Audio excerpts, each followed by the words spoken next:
শফিক ভাইকে উদ্ধার করে আনলে কেমন হয়? কি কি বললি? হাসপাতাল থেকে শফিক ভাইকে উদ্ধার করে আনলে কেমন হয়? উদ্ধার? হ্যাঁ, একটু সুস্থ হলে শফিক ভাইকে ক্যাম্পে নিয়ে যাবে। একবার ক্যাম্পে নিলেই শেষ। উদ্ধার করার এখনই সময়। কিন্তু কি? এতই কি সোজা? পুলিশ রাজাকাররা 24 ঘন্টা শফিক ভাইকে পাহারা দিচ্ছে। শফিক ভাই কতটা অসুস্থ কে জানে। তাছাড়া তাকে উদ্ধার করে এনে রাখবি কোথায়? আমার একটা প্ল্যান আছে, একটু রিস্কি, কিন্তু আমার মনে হয় কাজে দেবে। আমাদের 4 জনকে নিয়ে প্ল্যান।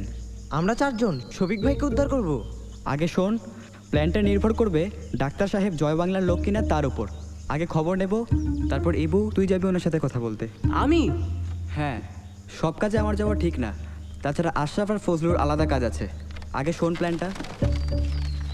তার আগে সবাই দেশে নামে প্রতিজ্ঞা কর। মরে গেলেও প্ল্যানের কথা কাউকে ফাঁস করবি না।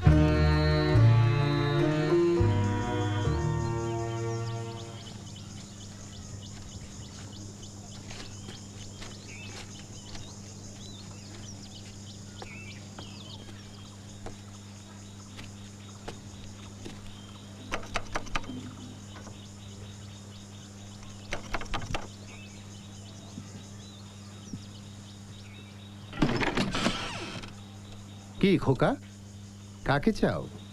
জি, আপনাকে। আমাকে? জি ডাক্তার চাচা, খুব একটা জরুরি দরকারে আপনার সাথে দেখা করতে এসেছি। বলো। একটু গোপনে বলতে হবে। আসো, ভেতরে আসো।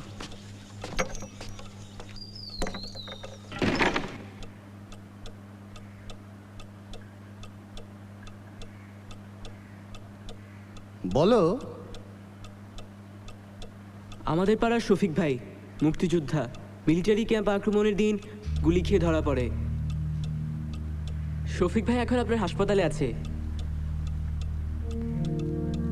আমরা তাকে উদ্ধার করতে চাই, সেজন্য আপনার সাহায্য দরকার।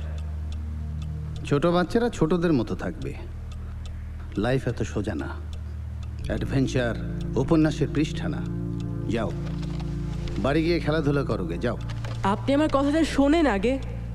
না, আমি শুনবো না। মিলিটারি ক্যাম্পে চ্যাটাক হলো, আমরা সেখানে সাহায্য করেছি, গুলি পৌঁছে দিয়েছি। মুক্তিবাহিনী আমাদের সাথে নিয়মিত যোগাযোগ রাখে, আমাদের দিয়ে আর্মস পাঠানোর কাজও করেছে। আমরা আমি কিছুই শুনতে চাই না, বাড়ি যাও। শফিক ভাইকে যদি মিলিটারি ক্যাম্পে নিয়ে যায়, ভয়ঙ্কর অত্যাচার করে মেরে ফেলবে, ভয়ঙ্কর। শোনো শোনো, তোমরা আগুন নিয়ে খেলতে যেও না। এখন যাও, আমার কাজ আছে। শফিক ভাইকে উদ্ধার করতেই হবে। আপনি সাহায্য করলে একটু সহজ হতো, আপনি সাহায্য না করলে একটু কঠিন হবে, আমাদের জন্য একটু রিস্কি হবে, এই পার্থক্য।